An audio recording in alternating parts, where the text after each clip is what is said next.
Bueno, acá estamos para el parcial de filosofía. El profe Rodrigo, espero que te guste nuestra presentación, profe. Vamos a arrancar entonces hablando de la primera consigna. La primera consigna hace referencia entonces, vamos a leer. La primera consigna hace referencia a las dicotomías históricas y existenciales y cómo lo podemos ejemplificar con el jardinero fiel. Bueno, la película básicamente nos muestra la historia de cómo el protagonista, siendo un diplomático que, como lo indica su cargo, justamente está muy sometido a todo lo que son las leyes y cómo ser un buen diplomático, todo lo que lleva a pertenecer, ¿no?, a una institución, a una organización, con normas, con leyes, que con el suceso del asesinato de su esposa decide, dejar de lado, podemos verlo como una dicotomía existencial, dejar de lado toda esta diplomacia en la cual él está sumergido dentro de su ámbito laboral y dejarse guiar por una cuestión más pasional y más humana de intentar buscar la verdad del suceso del asesinato de su esposa. Bueno, hagamos un pequeño ahí, ya porque estamos hablando del tema, que la diferencia entre dicotomías sociales y existenciales es que las sociales dependen de un grupo, los cambios dentro de un grupo social, ¿no? Sí. Partimos de eso, y las existenciales son propias del individuo, de la vida y de la persona. Son propias del individuo y bueno, como dice Adri, también las existenciales hacen referencia a lo natural, a los sucesos tales como son y los que no son modificables. En cambio, las históricas quizás tienen que ver con los procesos sociales, que tienen que ver con las cuestiones que el humano transformó y que puede seguir transformando. Entonces, por eso puede seguir modificándose y no corresponde tampoco con la existencialidad como esencia a cosas que no pueden modificarse y son como son. También dentro de la película podemos ver cómo esta gran empresa, ¿no?, controla todos los farmacéuticos y cómo deshumanizan, ¿no?, a estas personas que viven en estos pueblos y los utilizan, los ven más bien como un fin económico.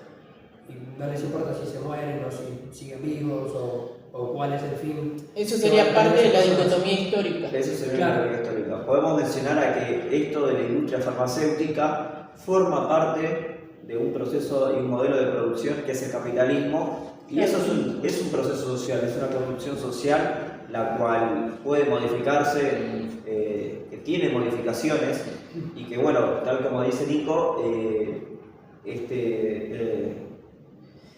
esta industria farmacéutica no le interesa lo que sería la parte humana, sino más bien el... Claro, solo busca un fin económico. Un fin monetario económico dentro del sistema capitalista. Exactamente. En cambio, respecto a la dicotomía existencial, tiene que ver cuando el marido de la muchacha, ¿cómo se llama? Justin se tiene que debatir dentro de su interior entre su moral y sus costumbres a tener la necesidad de actuar en razón de lo vivido. Y ahí nos lleva también a la dicotomía existencial de cada uno de nosotros, que generalmente uno ignora muchas cosas de los cambios sociales que afectan a muchos basados en que uno no lo ha vivido. ¿No? ¿Me parece? Que es lo que siempre hablamos en clase, por ahí, con cuestiones laborales de mi trabajo. Yo hasta que no llegué a este lugar a escucharlos, hay muchas cuestiones sociales, por ejemplo el tema de la manifestación, que yo no había tenido conciencia de qué estaban tratando de representar, qué intención tenía. Para mí era gente hueca que no iba a un lugar manejado por algún títere de otra persona que no tenía ni idea de lo que se planteaba, pero bueno. Hasta que uno no lo vive o uno no se introduce, no transita o eso no le interpela a uno mismo o a los que están a su alrededor, uno no puede estar. O sea, uno no puede tomar dimensión de lo que... Y creo que eso prácticamente sería de lo que hablamos cuando hablamos de dicotomía existencial. Y acá justamente quería remarcar, que en el jardinero fiel él muestra esa transición entre la emancipación, ¿no?, que él tiene hacia la libertad y hacia la ética, a lo moral y a lo ético. Ok. Bueno, creo que con la consigna número 1, respecto a las dicotomías y cómo las relacionamos con la película, bueno, pudimos desarrollar los conceptos. Vamos a pasar a la segunda consigna entonces. Voy a leerla. Es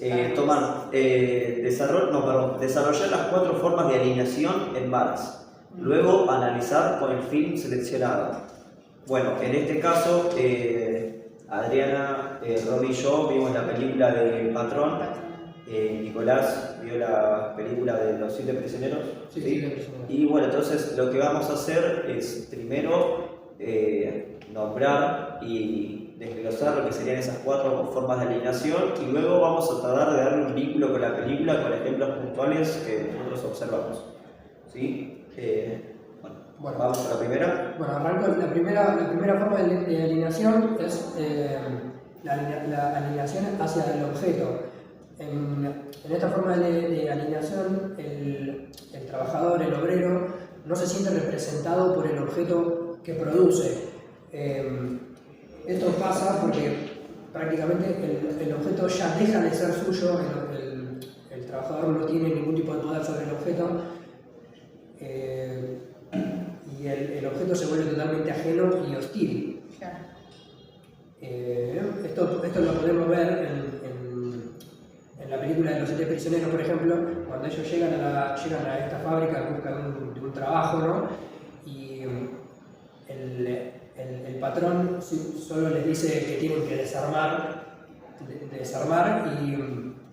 y sacar los cables de cobre, separar el vidrio, separar todas las partes del desarmadero para poder solo conseguir el cobre o el objeto en sí que sea más valioso, que le dé más remuneración al patrón. Yo creo que, déjame un segundito, vamos a ampliar lo de... Yo creo que eso habla también, ¿no?, de la utopía, de la inocencia del ser humano, ¿no? Cuando tiene que salir al mundo y empieza los trabajos pensando en que dando lo mejor y proyectando en aprender va a llegar, va a escalar, va a poder mejorar su estilo de vida, y realmente después va perdiendo ese amor, va quedando enajenado, como decía, del ámbito laboral. ¿Por qué? Porque se da cuenta que es una herramienta más, es parte de la maquinaria, no es alguien que pueda ir a cambiar o generar algún cambio que lo haga sentir feliz. Okay. Es parte mismo del mismo sistema. Sí, además de todo eso, también como retomando un poco lo que dice Adri de la inocencia, ¿no?, de cómo el ser humano muchas veces, por los primeros trabajos, uno no toma dimensión quizás de lo que va a ser el trabajo y simplemente va por el hecho de trabajar. ¿Por qué pasa esto? Porque está una construcción social enfocada a que vos tenés que trabajar y vos tenés que estudiar y vos tenés que hacer esto o tenés que hacer lo otro.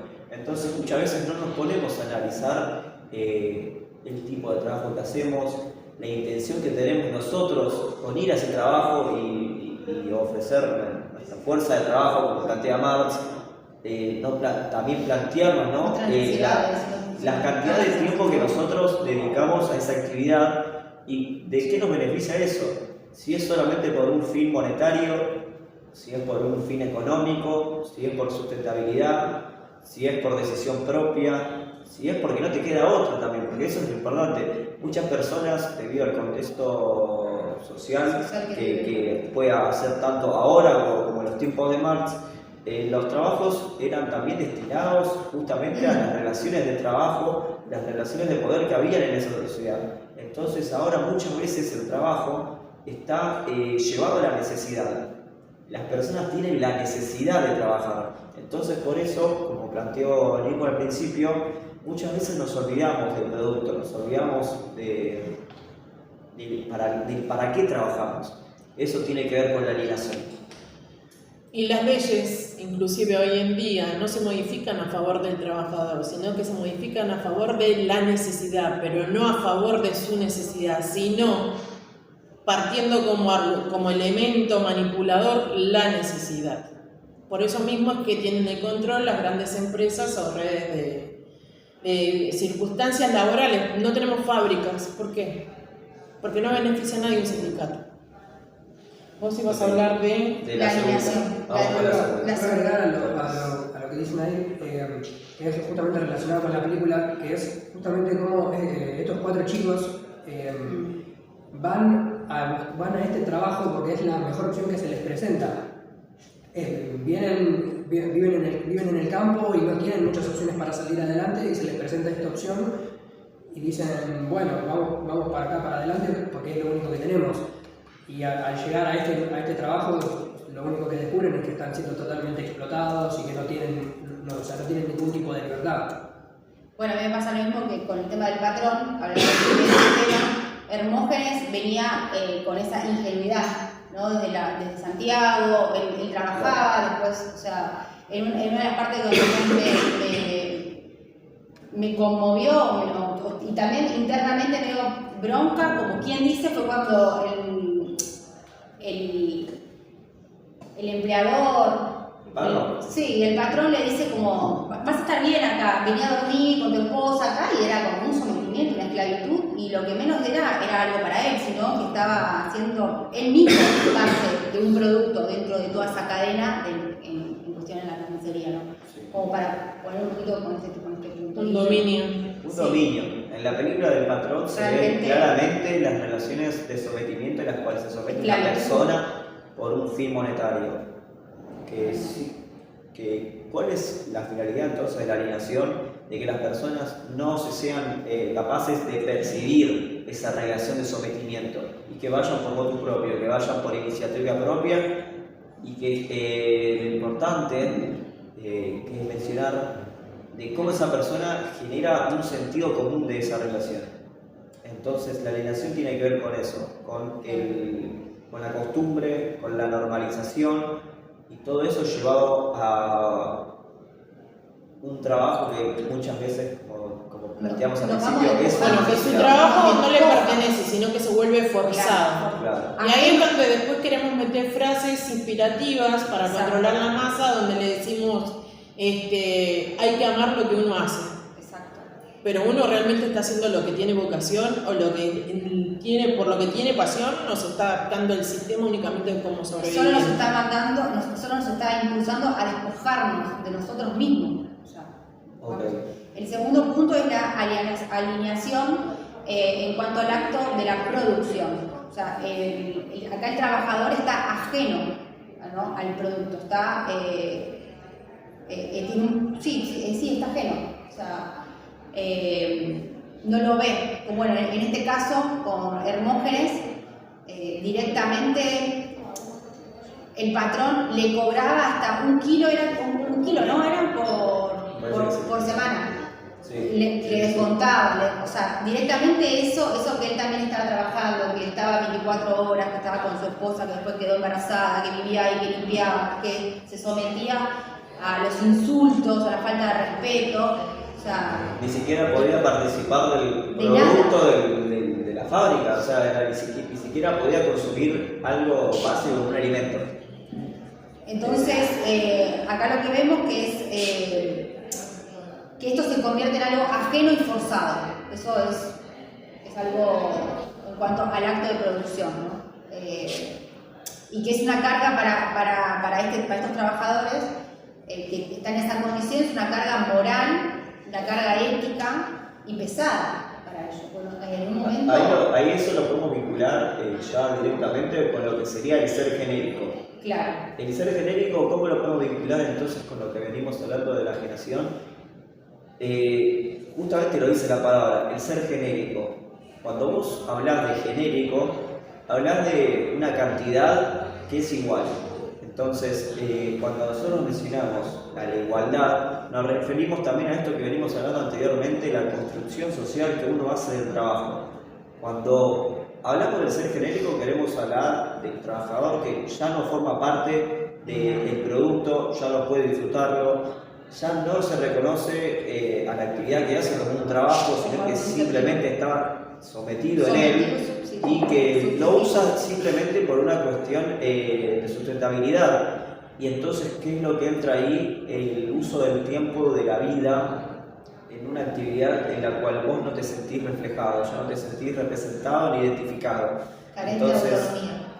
claro, sería una carencia de autonomía la cual a vos te lleva a realizar esa actividad por repetición, y eso tiene que ver con lo genérico, ¿no? Tiene que ver con lo que es así y en masa. Entonces, quiero llevarlo un poquito también con la realidad que, como dijo Adri al principio, los trabajos de las grandes empresas llevan a eso, a buscar empleadores genéricos, perfiles genéricos, y que esos tipos de perfiles se acoplen al tipo de trabajo al cual se someten. Eso tiene que ver con lo genérico. Entonces, Marx lo planteó en una sociedad en la cual quizás no estaban desarrolladas al nivel de la actualidad las empresas y los tipos de trabajo, pero esto lo podemos observar en la sociedad de hoy en día, como por ejemplo trabajos gastronómicos, trabajos de ventas, trabajos de call center, buscan un tipo de perfil determinado que se acople a esos ideales que se tienen del trabajo y que sean así, que no existe este cuestionamiento, ¿no?, del tipo de trabajo, el tipo de actividad que realizamos, sino que simplemente vaya y se haga. Creo que tiene que ver con eso, lo que Marx planteaba como el ser genérico. Sí, es como... También tiene que ver con una vulnerabilidad, ¿no? Porque estos perfiles que buscan también tienen que ver justamente con gente de pocos recursos, que quizás no tienen lo mismo que otras personas, no tienen una capacitación, no pueden pensar por ellos mismos, solo ven el fin. Pero no es que no puedan pensar porque todos tenemos la capacidad, sino que no pueden pensar porque la necesidad en la que viven es de mayor fuerza, por lo tanto no emitir opinión. Están perdiendo la esencia de lo que generaría un trabajo. Entonces sería más por supervivencia. Eso es lo que Marx plantea, la alienación. La alienación es justamente eso, tener la capacidad pero estar ajeno a esa capacidad. ¿A qué me hago referencia con esto? A que, si bien, como dice Adriana, todos tenemos la capacidad crítica de poder contemplar y ser conscientes de estos acontecimientos, la alienación te cambia el chip, por así decirlo, te cambia el chip en el cual vos no podés salir de ese círculo. Entonces, vos no sos consciente del tipo de trabajo ni del tipo de actividad que te estás sometiendo. Como dijo Romy, hay una falta de autonomía. Bueno, y todo esto lleva al último tipo de alineación, que es la de alineación respecto a los otros. Esto genera desconfianza, desunión, pérdida del sentido de comunidad. Ya no trabajamos por un bien común, trabajamos con fines independientes. Y la sociedad hoy en día también, ¿qué nos lleva? Nos lleva a estar buscando y enfocándonos en que hay que aislarse, hay que ser estoico, hay que estar entrenando, fijándose en nuestro cuerpo, en superficialidades que nos llevan a ser nosotros, no fijarnos en el otro.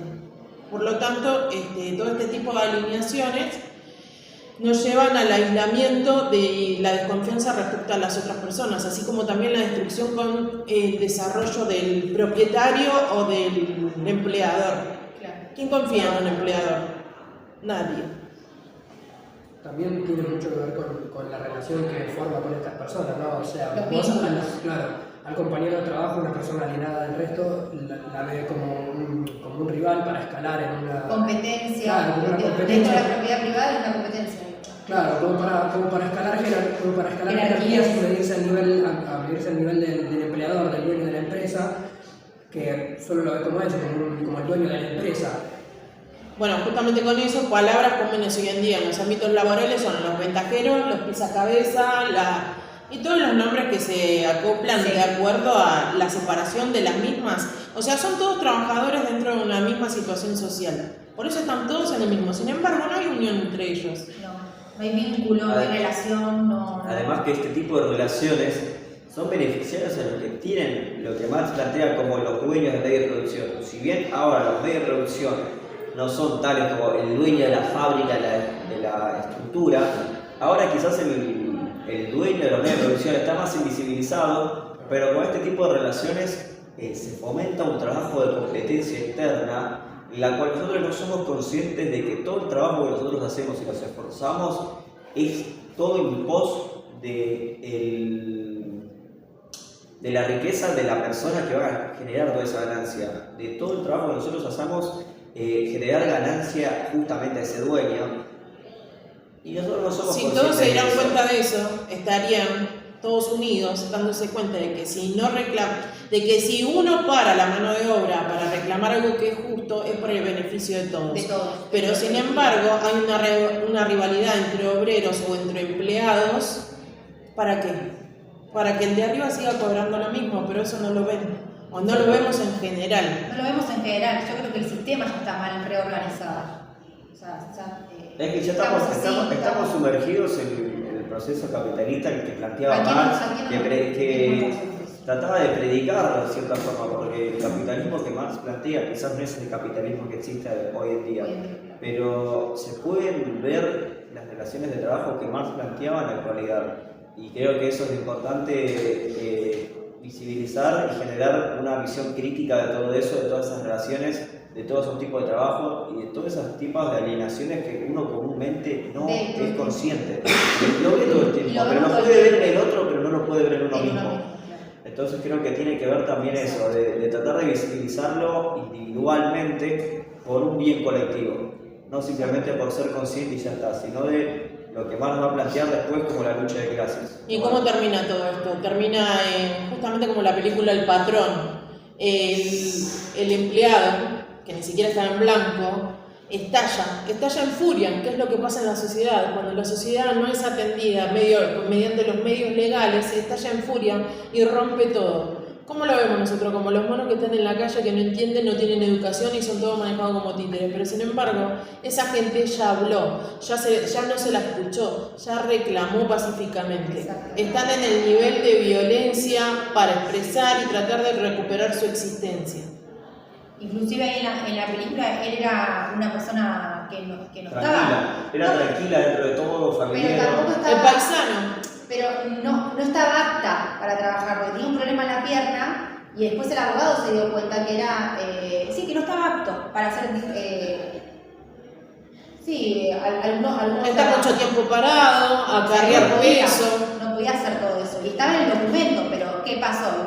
El empleador le había al principio el que dijo, dame el documento, nunca más se lo dio. Y en el documento figuraba que no era que era discapacitado, sino que estaba inhabilitado para algún trabajo. Claro. Ya desde ahí nadie lo escuchó, ya desde ahí él ya no saber leer, escribir, ya desde ahí ya no. Es la fuerza de trabajo barata. Exactamente. La cual va a beneficiar al dueño, al padrón. Y necesitamos reorganizarnos para poder tener esa... reorganizar en el sentido de uno mismo, ¿no? Reflexionando a esto, como vos decías, Nadir, desde uno mismo, ¿no? Para emanciparnos, como dice el profe. Bueno, creo que ya entonces mencionamos la segunda. Vamos a arrancar con la tercera consigna, que hace referencia al texto de Esther Díaz y poder tomar 3 ideas del texto y reflexionarlo según la película Todo sobre mi madre. Bueno, nosotros previamente ya hemos seleccionado esos tres temas dentro del texto de Esther Díaz, que van a ser las tribus urbanas, la subjetividad como construcción y la identidad. Bueno, elegimos estas 3 particularmente porque creemos que tiene una relación particular entre las 3 ideas, que es la del sujeto. Hay que enchufarlo. Lo cortamos un ratito para enchufarlo. ¿Me salió el cartel? ¿Salió el cartel? Ahí abajo está el cosito. Ponle la primera de pausa. Bueno, volvemos a esa técnica.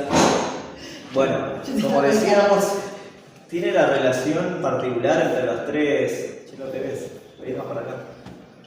La relación de estas tres ideas.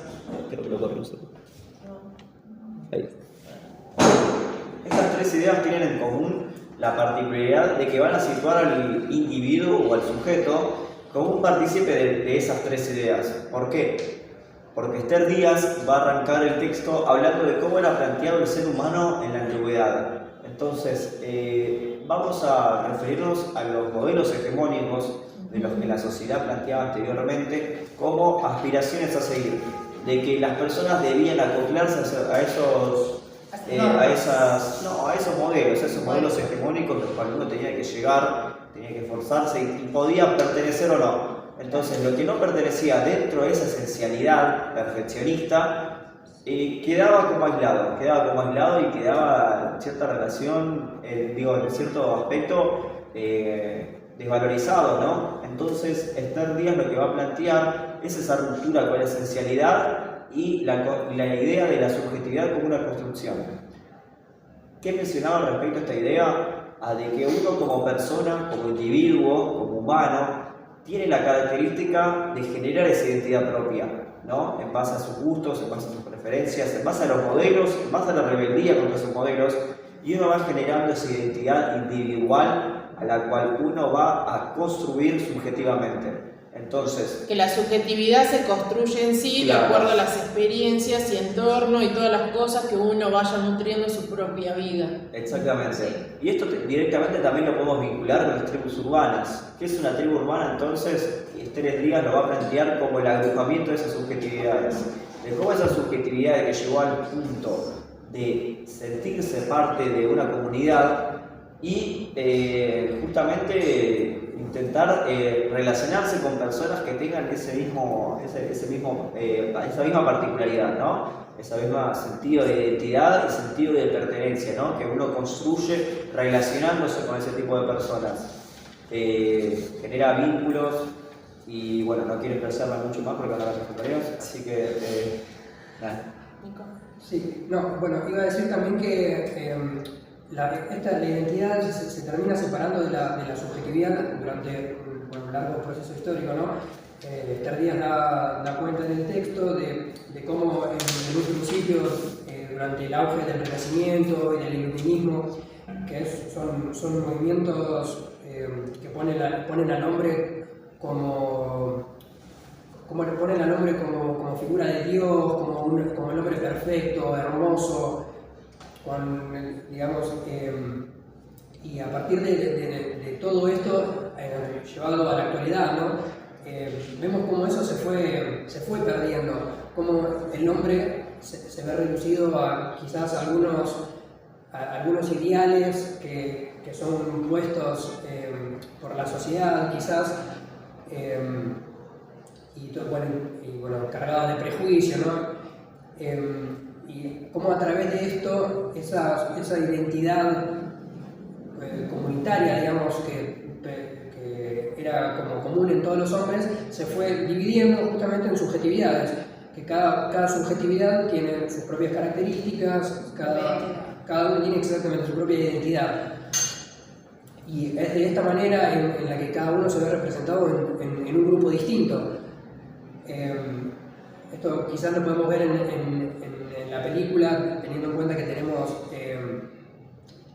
personas trans y que bueno, claramente se ven identificadas con otro tipo de género que no es el binario de ellos, y es de esta forma que ellos se identifican con su propia subjetividad como el opuesto, digamos, como en este caso podría ser un hombre o una mujer, o como podría ser cualquier otro género, y es de esta forma que ellos se relacionan justamente entre ellos, entre personas trans, para también llevar adelante su lucha, ¿no? Contra la opresión contra el género. Claro. Quiero agregar a lo que está hablando Nico, a que generalmente las tribus urbanas tienen la tendencia a agruparse esas subjetividades que la sociedad hostiga. Creo que eso es lo fundamental. El hostigamiento social que tienen esas personas lo lleva al punto de querer reunirse con personas que sean similares en su subjetividad. Entonces, lo que plantea Nico es muy importante entenderlo, porque uno tiene que ser consciente, ¿no?, del hostigamiento que se recibe, el por qué el agrupamiento de esas personas. Porque también surge la idea de el extraño dentro de esa tribu urbana. Entonces, siempre, debido al hostigamiento, uno no tiene que incluir porque no forma parte de esa subjetividad ni comprende ese mundo de hostigamiento. Entonces, uno siempre tiende Creo que el tema de las tribus urbanas empezaron a distinguir y a salir a la luz en el momento que la gente se cansó de ser excluida. Porque, bueno, justamente acá Díaz rescata una visión corpórea y situada desde la existencia. ¿Qué hace?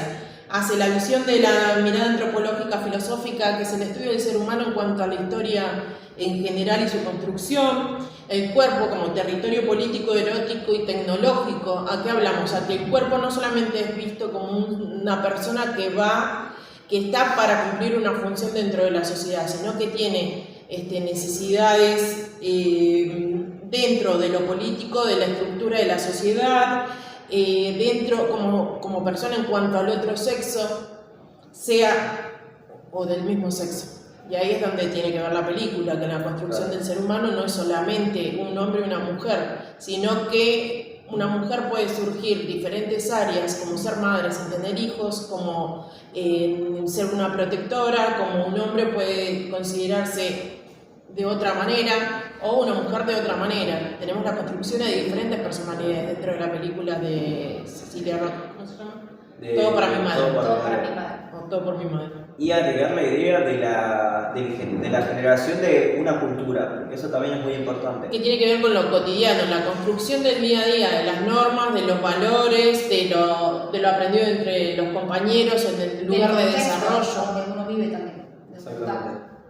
Yo quería agregar también con el tema de las tribus urbanas, es esto de que no son solamente grupos sociales, sino que son personas que se resisten, ¿no? Son resistentes. Es la rebeldía contra lo exacto, hegemónico. Claro, porque uno está resistiendo a todo lo que te quieren capaz que imponer, ¿no? Las tribus urbanas hacen visibles los dispositivos de control dentro de la sociedad, dentro de los márgenes en los que te quieren encajar. Exacto, y se va construyendo esa identidad. Nosotros al resistir a esa resistencia o esa rebeldía, como le podemos decir, vamos en construcción de esa identidad. Entonces, eso lo quería agregar un poquito con el tema de las tribus urbanas. Okay. Después tenemos el ocaso de la piel. Sí, bueno, eran 3 ejemplos, pero bueno, podemos hablar del ocaso de la piel. Sí, creo que lo podemos agregar. No. Yo no lo agregamos, pero sí lo podemos decir. Que lo que plantea Esterías con el ocaso de la piel es referenciar un poco también a la modernidad y de cómo se fue perdiendo el contacto físico, de cómo se fue llevando todo más a lo tecnológico, quizás simplemente a mandar un mensaje, cómo se fue perdiendo, ¿no? Toda la trama quizás que uno puede llegar a tener durante una relación, quizás puede ser relación más física. Claro, una relación más física se convierte en algo totalmente virtual y ajeno quizás. Porque se remite simplemente quizás a un mensaje que no es exactamente lo mismo que estar con la otra persona, que sentir a la otra persona, dormir con la otra persona, es algo totalmente ajeno a eso. Sí. Creo que el texto de Esther Díaz también tiene que ver para replantearse lo que por ahí en el nivel inicial se está promoviendo dentro de la estructura escolar. Porque también son cuerpos que responden a normas, estructuras ya establecidas hace años, y lo que tendría que abrir es el panorama para que tal vez ya está, pero bueno, yo lo estoy razonando ahora. El tema de la inclusión y la aceptación del otro como es, que la estructura de cada uno no depende solamente de lo que querramos establecer dentro de un ámbito único que ya viene de siglos, el tema de la escolaridad, y que antes, por ejemplo, ¿qué era? Las nenas con las nenas, los nenes con los nenes, la distancia, el uniforme, para que todos nos veamos iguales. No existe esa igualdad. Somos todas personas que tiene que ver mucho con lo que se hablaba en filosofía, en antropología, con la alteridad. Sí. Respetar al otro como es. Okay. Bueno, creo que por el punto de Esther Díaz ya pudimos abarcar las tres ideas que quisimos seleccionar. Y bueno, vamos a la anteúltima consigna, que es: a partir del texto de Bakunin, caracterizar la noción de libertad colectiva, desarrollar y ejemplificar por el film Lister. Bueno, si querés empezar, para arrancar con el tema de Bakunin que plantea en el capítulo de Dios y el Estado, él plantea la libertad colectiva como una emancipación respecto del poder del Estado, ¿no? A esto lo podemos llevar directamente al anarquismo, también relacionado con la película que pudimos ver todos, que es El hombre de acción, donde lo que se plantea en este punto es que el Estado, los anarquistas necesitan prácticamente del Estado, porque el Estado les regula a ellos las normas para que ellos puedan seguir enriqueciéndose, ellos poder seguir enalteciéndose y tener su poder intacto, mantener su propiedad privada, a costa de seguir explotando a los que están por debajo de ellos, ¿no?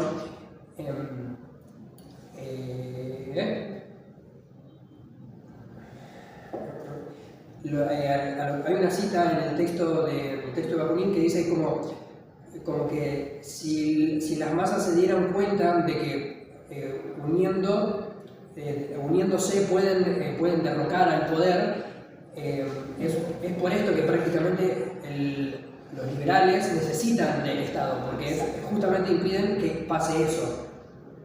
Sí, bueno, Bakunin al principio del texto, yo lo que creo que quiso ejemplificar con la metáfora de Dios y del Estado es estudiar las relaciones de poder y cómo se establecieron con las personas. ¿A qué me refiero con esto? Él tiene una frase en su texto en la que dice que si Dios existe, el hombre es esclavo. ¿A qué hace referencia con esto? A una relación de sometimiento. Entonces, ¿dónde veo ese sometimiento? Si Dios existe, hay un modelo al cual hay que nosotros acoplarnos. Hay un modelo de actitudinal, puede ser un dogma porque la religión ya no tiene que ver con Dios, sino con la religión. Trata de adaptar al individuo a un tipo de modelo actitudinal y social. Procedimental dentro de lo social, claro, y también hasta emocional. La religión te cuestiona, te limita y te dice qué es lo bueno que tenés que sentir y qué es lo malo. Exactamente. Por entonces, lo tanto, te hace pertenecer a eso. Necesitas pertenecer. Anula la razón. Exacto. ¿Y qué venimos tratando desde los tres temas que hablamos hasta ahora? El pensamiento crítico. El pensamiento crítico anulado. Bueno. Claro, entonces el Estado, cuando lo plantea Bakunin, también plantea, ¿no?, esta relación de sometimiento, porque como bien dijo Nico, los capitalistas y los liberales necesitan que el Estado no participe dentro de esas relaciones para tener esa libertad. Entonces Bakunin va a plantear a esa libertad de una mirada más anarquista. ¿Por qué? Porque él planteaba que la libertad tiene que ser la condición de que todos sean libres. Una acción colectiva, no basada desde el individualismo. Que yo sea libre no significa que esté bien y que los demás estén libres. Si yo disfruto de mi libertad, ¿por qué los demás no? Exacto. Plantearlo desde lo...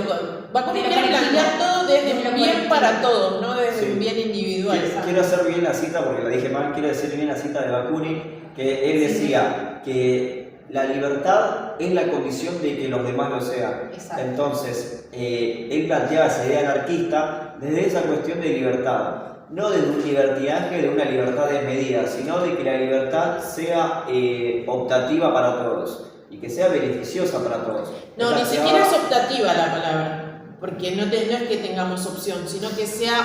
¿Una condición, te referís? No, como cuando hablamos de los derechos humanos.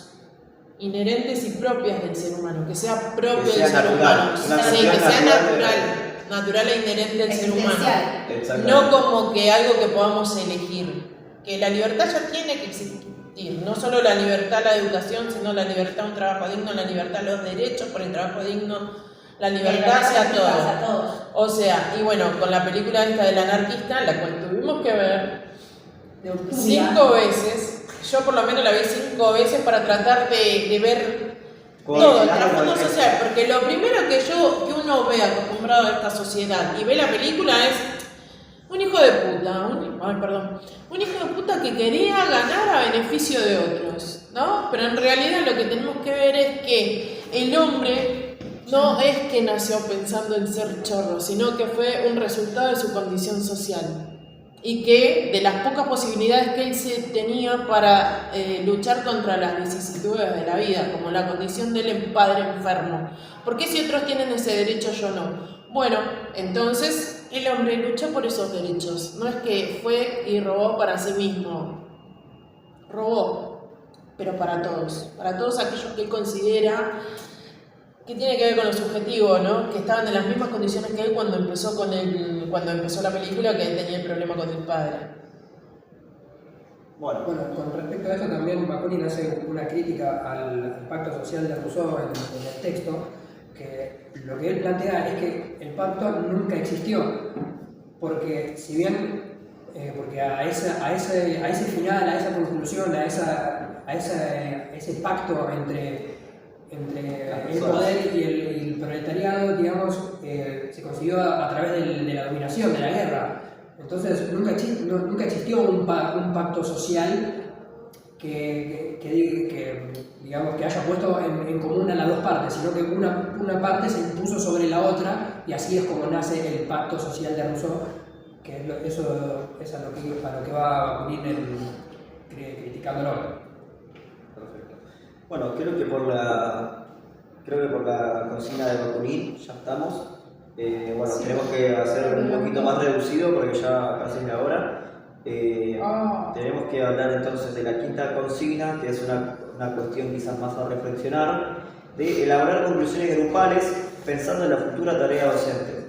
Bueno, esto claramente lo queremos vincular con todo lo que vimos en las películas, en todos los textos que vimos, y creo que lo que tienen en común todos los textos es que lo que tenemos que generar nosotros como docentes es garantizar el pensamiento crítico dentro del aula y tratar de llevarlo a la práctica de la vida de las personas a las cuales nosotros vamos a conocer, que vamos a transitar, que vamos a tratar de emancipar, ¿no? Y entonces el pensamiento crítico tiene que ser fundamental, tanto para el docente como para los alumnos.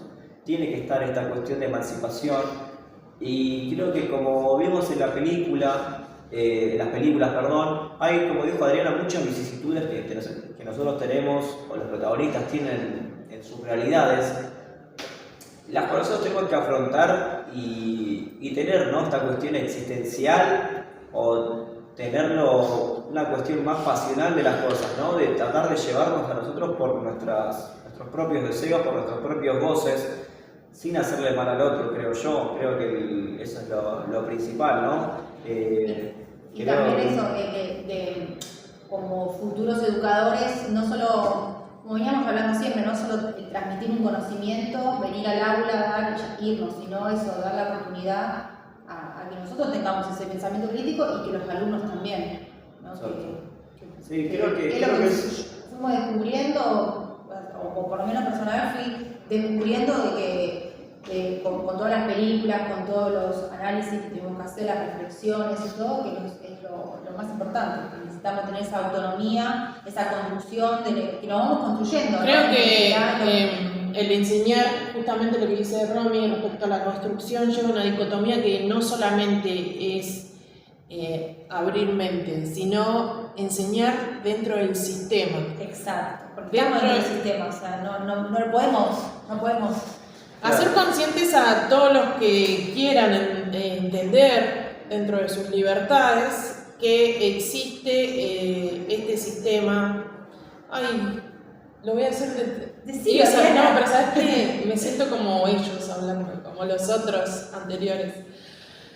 Que existe el sistema opresor, que existe el sistema represor, que existe un sistema con el cual hay que tener un pensamiento continuo de estar no juzgando, sino evaluando si me están diciendo la verdad. La verdad, si esto es bien para todos o solamente me conviene a mí misma. Sí, creo que con todo lo que nosotros vimos en la cátedra de filosofía en general, creo que va un poquito a lo que dice Adriana, ¿no? Es esto de conocer las dos caras de la moneda. Y uno decide actuar en base a eso, ¿no? Porque muchas veces las personas actúan o tienen deseos en base a una sola perspectiva y niega todo lo que está del otro lado. Entonces, nosotros podamos mostrarles, ¿no?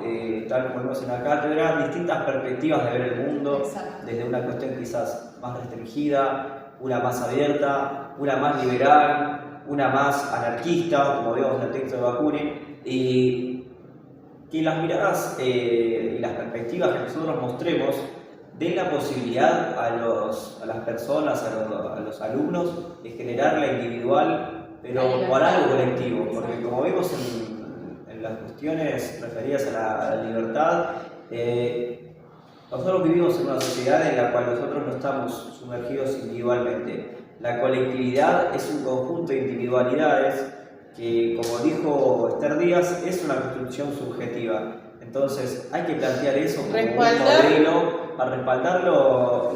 La autenticidad de cada persona, darle herramientas como para que cada persona pueda respaldar su autenticidad. Y no condicionarla, bueno, no sé, a los alumnos, a los estudiantes subjetivamente, o sea, Yo siempre, que acá existe la diferencia, por lo menos para mí, dentro de lo que es mi trabajo, que ya se conoce, que siempre yo no podía creer lo que decía, no puedo creer lo que decía.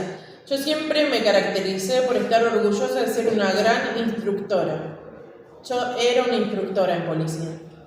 Y hoy en día creo que hay una diferencia entre instruir y enseñar. Porque no solo es que vas a aprender lo que está bien para la ley, sino que vos vas a cuestionarte realmente por qué está bien para la ley. Y qué es lo que conviene para todos.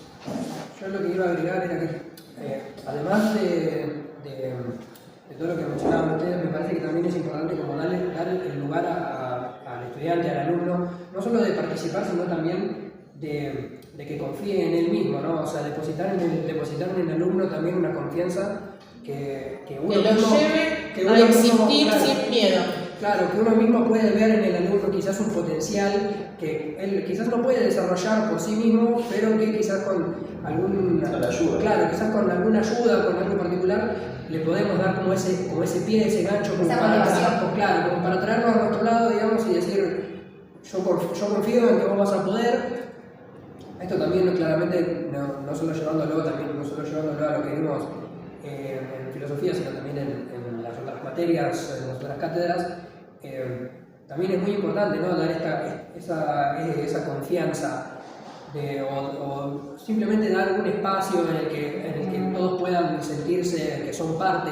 Eso también es... Y escuchados. Claro, en el que puedan sentirse escuchados también sobre todo es muy importante, porque eso también da lugar justamente a generar una confianza con el docente entre el docente y el alumno que puedan quizás ayudar también un poco a las particularidades que también cada uno puede llegar a tener. Exacto. Sí, eso de la confianza, de la escucha, que muchas veces uno como que al que piensa diferente, capaz que uno lo excluye, pero no se trata de eso, inconscientemente no, pero no se trata solamente, o sea, no se trata de eso, sino de que el estudiante pueda tener, como decía Nadir, y como venimos todos, ¿no? Con ese pensamiento crítico y emancipador, ¿no? Eso es lo que más, como para solucionar, ¿no? El pensamiento crítico, emancipador, la escucha, la confianza, porque a veces no todos tenemos la misma construcción. No venimos todos con lo mismo. El docente no es solamente transmitir saberes, sino generar un vínculo afectivo. No hay otra manera. Y ahí es donde podemos realmente hablar de que amar de lo que uno hace. Exacto. Claro, es que en el vínculo está la retención del alumno. Vos lo que tenés que lograr es retener a ese alumno que vos movilizarlo de alguna forma X o Y para que saque, para que aflore, para que saque. Claro, para que el alumno pueda sacar su potencial hacia afuera o para que él mismo vea que él tiene ese potencial. Exacto. También, que es capaz, porque a veces uno piensa que no es capaz, pero es capaz. También retenerlo quizás para que, porque muchas veces los alumnos no tienen la motivación o no quieren o no encuentran motivos, ¿no? como para ir a estudiar, porque bueno, tienen distintos problemas, ya pues ahí es donde entran las particularidades también, ¿no?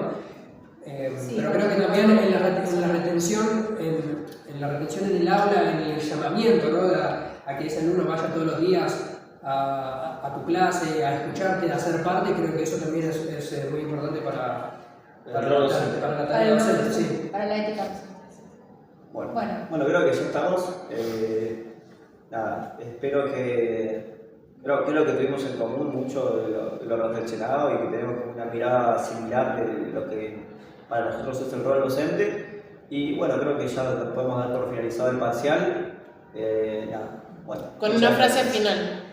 Construir pensamiento crítico, sin una obediencia ciega al sistema. Y emancipadora. Listo. Emancipación, profe.